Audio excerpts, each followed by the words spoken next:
Saudara-saudari yang terkasih, selamat pagi.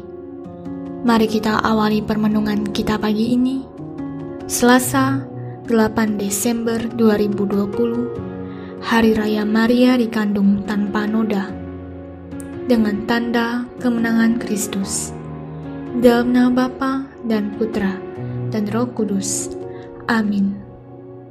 Pada pagi ini kita akan mendengarkan renungan dari Pastor Cornelius Gurikeban MSC dengan tema Maaf, Aku Telanjang, dari Kejadian bab 3 ayat 9-15 dan ayat 20. Dalam kebanyakan budaya, tuan rumah yang menerima tamu harus berpakaian sopan.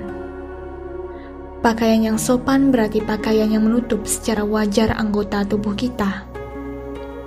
Jika tidak, pada saat kedatangan tamu, dia meminta maaf dan dengan segera dia akan menggantikan pakaian yang layak di depan tamunya.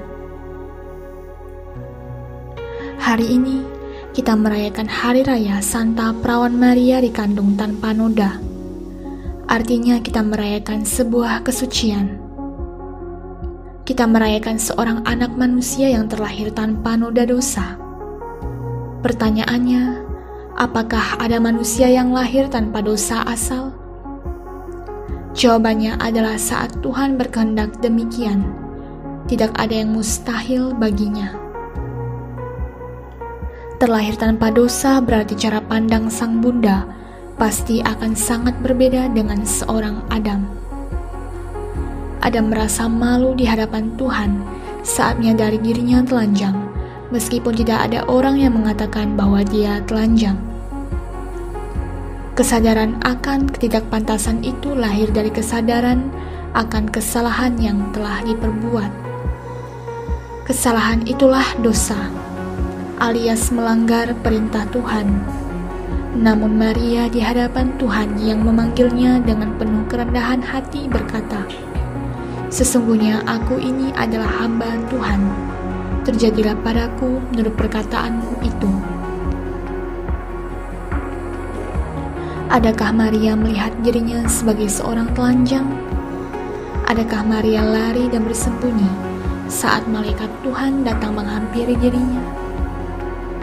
Maria berpasrah dan berserah diri karena dia tidak melihat dirinya sebagai yang telanjang. Maria dibebaskan dari dosa Adam karena Tuhan berkehendak agar dalam dan dari rahim yang kudus itu lahirlah Allah yang berinkarnasi menjadi manusia. Sebab tidak ada seorang anak manusia yang lahir di luar rahim seorang ibu, dan Allah memilih Maria untuk menjadi ibunya secara daging agar bisa menjadi manusia, merasakan pergumulan manusia dan mengalami duka manusia akibat dosa-dosanya. Karena dalam dosa, sukacita sebagai gambar Allah menjadi kabur tak terbaca. Dan dengan caranya sendiri, Allah mau menjernihkan gambarannya itu agar semakin nampak dan jelas terlihat di mata manusia. Bercermin pada peristiwa di Taman Eden, aku akan mengadakan permusuhan antara engkau dan perempuan ini, antara keturunanmu dan keturunannya. Saudara, Maria menjadi cermin baru bagi manusia, dan pada cermin itu kita dapat melihat bahwa Allah mau menjadi manusia sebagaimana adanya manusia saat dia diciptakannya. Saudara, merayakan Santa Perawan Maria dikandung tanpa dosa berarti kita merayakan betapa berharganya kita di mata Tuhan. Salam Cornovum, hati baru, marilah kita berdoa.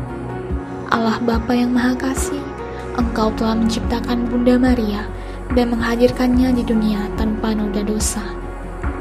Kami mohon, semoga Engkau memampukan kami untuk meneladani kesuciannya dan menghormatinya sebagai Bunda yang melahirkan putramu menjadi manusia seperti kami. Demi Kristus putramu, Tuhan dan pengantara kami. Amin. Dalam nama Bapa dan Putra dan Roh Kudus. Amin.